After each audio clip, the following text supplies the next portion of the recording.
niya. Halos lahat ay nagtatanong doon sa aming bayan.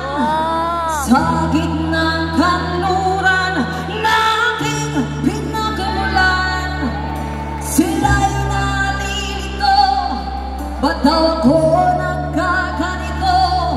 Kung ano ang dahilan, ako lang ang nakakaalam. Come on!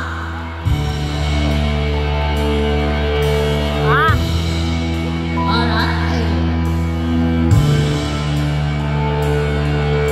Magulang ko'y ginawa ang lahat ng paraan upang mahiwalay sa aking natutunan. Subalit iniwan ko ang ibinigay